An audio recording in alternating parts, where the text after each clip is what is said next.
Welcome back, ladies and gentlemen. I'm Look, Jesus624, and this is Apparent Paradox. and we are back with more Asagao Academy. Without further ado, let's hop right back into where we left off. A faint smell of pulp. We already started off on a bad note here. I don't know this fucking word. Do you know it? Potpourri? Thank you. Maybe? Potpourri. Potpourri? It looks like it would be potpourri. A faint smell of potpourri wafted through the room. The walls, like the hallway, were a soft, powdery pink. Marty, my. Do we need to restart? No, we're good. We're doing this. We're fine. This is fine. Mai already defaced them with a tapestry of posters, magazine cutouts, and I'm photographs. just gonna interrupt you here real quick. Sponsored by Fanta. No, not really. I wish we were sponsored by Fanta. Hey, Fanta, if you wanted to sponsor us, No, I mean, if I were sponsored by anybody, it would be either Lipton or Sprite. I would not be opposed to any of these. I'm just saying personally, if Fanta wanted to sponsor me, man, I would not be opposed to this. Anyways, we're getting off topic here. Back to the story. Off topic is the best part of recording stuff. Some of the photos were of cats, but most were of male models and rugged musicians. Oh, I guess they all are cats. They aren't just... Okay. A bunk bed, 2 writing desks with wooden chairs, a small dresser, and a mirrored vanity, all clearly provided by the school, were the only pieces of furniture in the tiny room. That's nicer than my room, though. Is it nicer than your room? Be honest here. I could go with a little less pink, but maybe. Okay. I'm not talking about color-wise, just in general. The top bunk was already covered in neatly tucked blankets and throw pillows of clashing patterns and colors. Oh, but they actually have the reflection of the chair in the mirror. Right? That's such attention to detail there. The bottom bunk had a single stiff-looking pillow and a thin cotton blanket that I didn't need to touch to know was horribly itchy. I must have grimaced because Mai quickly smiled at me. I brought way too many pillows and blankets. I always overpack. I went to Italy over break and Mom got really mad at me because I brought 5... What the fuck? You were there for a week and you needed 5 bags? That's pretty much anybody in my family. Any female, at least. Good and God. some of the guys. What the hell, man? I use a bag for like a month. Well, my mom has to have a bag for her shoes. Why do you need a bag for shoes? You need 2 pairs of shoes. Maybe 3. Not if you're my mom. Oh, okay then. she needs a suitcase for her shoes. Okay. Anyways, because I brought 5 bags, but we're only there for a week. She laughed, pulled several blankets and pillows from her bunk, and rearranged them neatly on mine. A sudden twinge of guilt and embarrassment hit me. Perfection. There, that's much better. Thanks, Mai. I placed my suitcase on the bottom bunk and began to unpack its contents. Several changes of clothes, pens and pencils, empty notebooks, a few photographs of my father, a dilapidated stuffed rabbit. You really not know that word? Dilapidated. I'm not good with English and complicated words. I'm not either, but I know that one. And an old portable radio and a small black box. Actually, no, that's not a true statement. I'm good with English. I've taken several English classes. Some words just fucking escape me at times. Has that never happened to you? Like, you'll see a word and you just fucking forget what it is. Like, it's just gone. My problem is trying to say it and completely forgetting what word to use to say something. But if I'm reading it, I'm fine. Well, you're not reading out loud now, are you? Mai opened the curtains and the sunlight poured in. The curtains are already open? And I'm unimmersed now? Well, we're seeing it after she did it. I'm unimmersed? I'm unimmersed already? So, where are you from? I slid the now empty suitcase under the bottom. 5 out of 7. Did you really just make that joke, sir? I hate you so much sometimes. About 2 hours north of here. It's a small town called Amarisu. You probably haven't heard of it. It's 2 RIs, so Amarisu. Amarisu? Amarisu. Amarisu. Amarisu. It's probably not going to be mentioned again. We'll be fine. Hopefully. I swear to God. I set the stuff... Mr. Bunny. What's wrong with that? I set That the is stuffed great. rabbit, Mr. Bunny, on my bed beside a purple and teal throw pillow. Oh. Did you go to a different boarding school, or... No, I went to a public school down the street from my house. Public school? What was that like? Oh my god. Were the students mean? Did you have a lot of friends? I always went to a private school. My parents worked a lot. I didn't. And my dad goes overseas, so I think they stuck me here for convenience. Oh, hey, what's that? I removed an Squirrel. an ornately patterned origami crane from the black box and was setting it ornately, thank you. Setting it on the unclaimed writing desk. Oh, this? My mother made it for me a long time ago. I set it beside a stack of textbooks, which I assume were provided for me. Aww. Wow, it's so pretty. She said, "Aw." I never And it seen was paper wow. like that before. She's also blushing. But why would it be wow if she said, "Aw"? I mean, she's also blushing, Said, though, so "Aw." apparently she thinks it's so cute also. Whatever. I'm gonna be honest, I kind of ship Mai in the main character. I'm already, this is happening. Are we yeah. supposed to just try getting a guy? What's wrong with same sex, man? You got a I problem thought the against... point of the game was to try to get a guy. Yes, it is the point of the game, is to try and get one of the normal blue characters. Oh yeah, the lights, let me get them. Mai went to her own desk, opened the drawer, and pulled out a long, tangled string of fairy lights. I thought these would look nice. Here, help me string them up. She grabbed a container of push pins and pulled her wooden desk chair out and over to one wall. I did the same with my own. Together, we pinned the lights around the perimeter of the room. How was the train ride over? Did you meet anyone? No. Not really. I was in a compartment with some guy and... Some guy, huh? Was he cute? Oh, yeah, I guess. I don't know, I wasn't really paying attention. I didn't even get his name. Mai seemed disappointed for a moment, then perked right back up. You have to point him out to me if you see him again. Okay. Once we finished stringing the lights, Mai climbed down from her chair and brushed her hands together triumphantly. Yeah! Done. Okay, now it's time for lunch. The food here is pretty good. There's this ramen place down the street from campus that's like out of this world, but the school only lets us leave campus on weekends.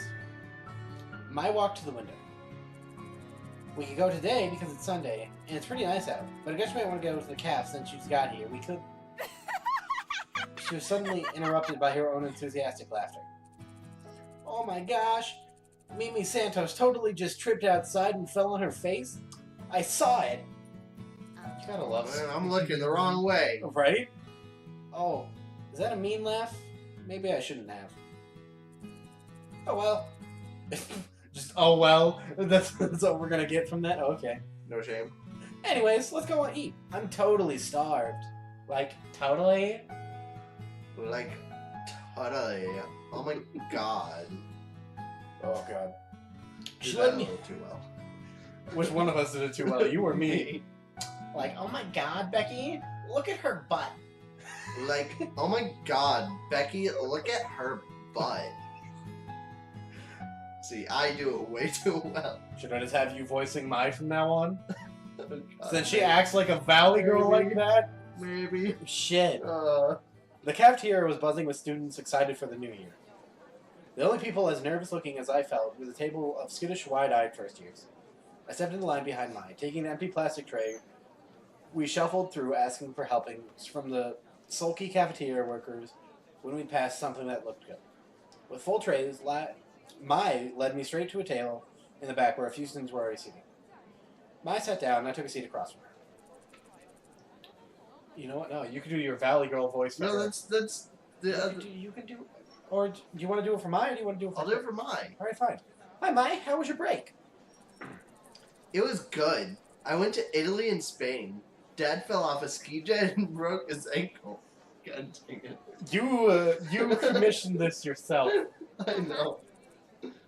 It's better now, though. Oh. Well, that's nice. I don't know what the fuck that was. Don't question it. I expected to be introduced, but the girl turned back to her group of friends, and Mai turned back to me. She began to assault her food with a fork and tell me, in a practically minute-by-minute account, about her fleeting romance last summer with a boy she met on the beach that didn't go much further than a few salty kisses. Gross. Salty kisses? What, did you were eating pretzels? I'm super nerdy. I'm sorry for that. I sat back and let mine talk. For the first time since arriving on campus, I felt like I was able to finally breathe. I picked up my Brussels sprouts and studied Maya as she spoke. The more she talked, the more I began to notice small details about her. Well... She had a high songbird voice. What? She was dynamic, her face twitching this way and into an exaggerated expressions as she spoke. Bruh, I totally ship him. Come on, admit it. You ship him a little bit. Admit it. Admit it. I ship my, but not specifically with the main character. Fair enough. She laughed often. She imitated people in wildly unflattering voices, seemingly unrelated to her actual opinion of them. But most notably, she talked. A lot. A lot. I didn't find this particularly annoying, as it filled the silence and she hardly ever asked questions that required my full attention. Just as Maya was running off a shockingly detailed account of her time, she accidentally walked on her friend's older brother in the act of changing. A flash of familiar green caught my eye. I glanced over. Hey, that's him! Huh? Who? I leaned across the I table. do that voice for like 2 words. Alright, fine. Well, then I'll just go back to doing the voice. You can do like random ass side characters that pop up like if my has a long sentence, then I'll do it. But if it's like 2 or 3 words, just read it. Alright, I mean, also, then again, I like kind of like the fast paced reading of my. Do you think you can do that in your Valley Girl voice? Probably. Okay, well then we'll test it. Anyways, I leaned across the table to whisper, just in case he could hear me through the ambient chatter of the lunchroom. The boy from the train. That's him. What? Jared? Yeah. With the weird green jacket and the swoopy hair. I don't know why I said it like that, because my brain, like, stopped. I was like, what is that word? After swoopy, so I was like, I had to hold on to swoopy to make it so I can remember the word. But you held on to weird, too. It just happened. He just picked up his tray and was walking past us when something seemed to catch his eye. Hmm? Oh, you. I looked up at him. My. I looked up at him, suddenly realizing he was talking to me. Maya is blushing up a storm. I'll have to read Jared's. That's how it's gonna be. Oh, are you gonna read Jared? My. Alright. If you read, Yeah, actually, that's actually not bad for his voice. I should have these. Well, maybe these two. Maybe. Okay. I mean, yeah, you can read Jared. Anna, I met you on the train. How are things settling down for you? Really well. I found my roommate and she's been helping me out. I gestured to Mai, who was thunderstruck. In fact, looking around, everyone was. People stopped eating to turn and stare at Jared. My shoulders bunched around my neck. Well, if you ever need any help, I'll be around. 3rd year, right? I nodded. All right. Some of my friends are in that year. Of course, they can't compare to me, but I'll give them the heads up to look out for you. He flashed a dazzling smile, then winked. It's the least I can do for such a cute girl. Well, I'll see you around. No, you have to say it like the audio clip from earlier, man. I'll see you around. Well, I'll see you around. Look at mine's face. Just look at that, man. Oh god, I'm like getting sucked into your couch. I watched a torrent of thoughts raging through my head as he took a seat next to a bunch of guys who were all wearing the same jacket. That's Jared. She tore her eyes away from him and looked at me. He's so cute. He's the most beautiful guy in the school. Oh, Jared. Oh my goodness. I can't believe he just looked at me. I looked at Mai. Her cheeks were glowing an indecent pink. Why do they all wear those jackets? Aren't all the guys supposed to wear blue blazers as part of their uniform? No, they're allowed to, but they're... You know Jared? The girl turned back around and was looking at me with sudden interest. Oh, really? Did I know him? I only talked to him on the train for a few minutes, so not really. We weren't friends or anything. But looking around, Mai and the girl weren't the only ones who were interested. Everybody seemed to be listening in. They seemed so surprised when he talked to me. Maybe a little white lie couldn't hurt. Oh shit. I mean, we don't really know him though. He just kind of talked to us. Right. I mean, because he's probably just being nice because we're a transfer student and we're new here. Yeah. So just not really. Right. All right, let's do it. Not really. Oh, wow. Resting bitch face much. 3 snaps in the Z formation. She looked me up and down, sniffed, and turned away. Wow. That was rude. I leaned towards me. Don't mind Mimi. She was just trying to get in with you. Get in with me? Why? Well, you asked me about those guys and their jackets, right? Those are the Normal Boots Club jackets. AKA the cool guys. What? Yeah, the cool guys also, that's all the YouTubers. Besides, Well, like, yeah, I kind of. yeah. What's Normal Boots Club? And there's that image. With him staring at his hair. So these are all the guys we have a chance to romance, by the way. It's a club we have at school here. It's like totally exclusive and full of only the coolest students. They get together and play video games. Or something. That one right there is John, also known as JonTron. His bird's name is Jock. John is also the president of the drama club here at school. Next to him is PBG. He and John founded the Normal Boots Club together. PBG is one of the best soccer players on our team. Then there's Gerard. People call him the completionist because he's obsessed with completing things. He has the biggest itty bitty kitty collection I've ever seen. That's like a My Little Pony thing. He doesn't actually like. My I would Little Pony. assume not. But they had to make a character that, since he's the completionist, and it just Right. it fit in. That was their way. Oh of shit! doing I didn't know I could back it. up. Whoa, that's cool. Whoops! You scroll? Yeah, I didn't know. That's cool. Yeah, that's actually. Oh, I only can scroll the ones we've read though. Huh. That's cool. I did that by accident, man. Yeah. Man, accidents are the best way to learn controls. Next to him is Jared, also known as Pro Jared. He's a model. Then there's Satchbag, but everyone calls him Satch. He's like crazy smart. Those guys over there are Paul, Nick, and Josh. They write a column in the school newspaper called Continue? Paul, the one standing up, is the student council president. And the guy on the end there is Sean. Shane. He knows more about video games than anyone ever. Oh my. She hailed a dreamy sigh into her mashed potatoes. Oh, okay. So, how would someone, join the Normal Boots Club? You don't choose the boots, Hana. The boots choose you. That's not how it works at the store. Nah, man, it's Fight Club. No, at the store you can choose what boots you want to buy. Yeah, the boots choose you. I mean, haven't you ever felt that feeling before, man? Like the feeling of no. just like feeling the perfect shoes. Like you try on a whole bunch of pairs of shoes, and one pair of shoes, when you try it on, you're just like, these ones. I know now.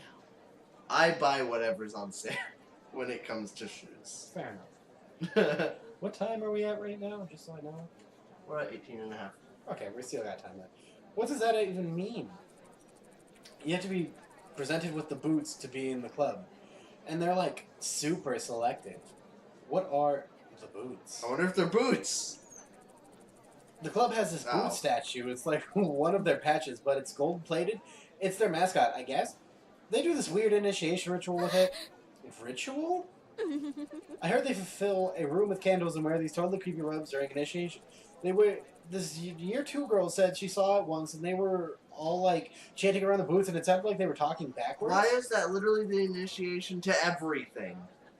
Because any it's show, video game, movie, anything that has an initiation of some kind, it's always these creepy robes the and creepy chanting robes backwards. and candles and chanting stuff.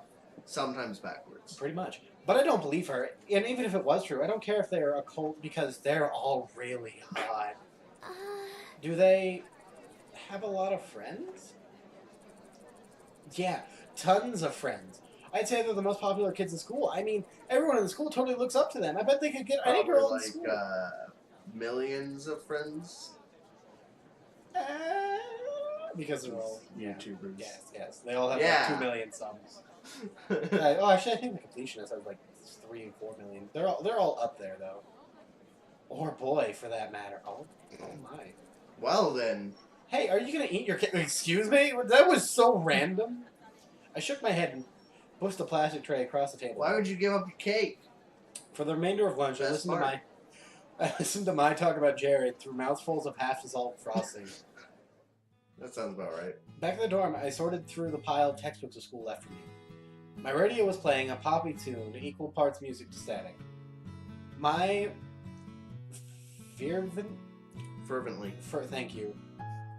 This is why you can't use fancy words. I don't even know what fervently is. I just know how to pronounce it. Fervently scribbled in a notebook at her desk, hunched over it with strikingly poor posture. Hey. Hey, Mai. Mm-hmm. She didn't bother to look up. Am I supposed to have a textbook for History 309?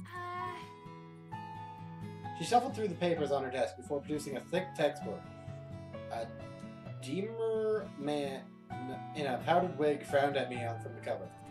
Yeah, this one. I sighed. I don't have that one. The school must have missed it. Mai shrugged and set the textbook back in her pile. They have a bunch at the library. You can just check one out. Where's the library? Mai riffled through her notebook and wrote something down.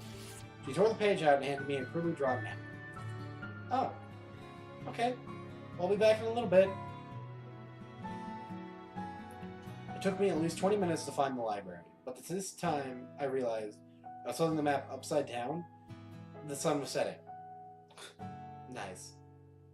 The library was much larger than I expected. The walls lined from the floor to the ceiling, with books of all sizes on rough wooden shelves. Intimidated, I headed for the front desk. A recognizably green and gray jacket was bent behind the counter. Normal boots. I briefly considered running away. Hey. And you know what? I think this is a good spot to stop it. We're about to start talking to Satch, and we'll do that in the next episode. So I've been GC64, ladies and gentlemen, and he's a Parent Paradox, and we'll see you in the next episode. I'm signing off now. Farewell. I butchered the fuck out of that.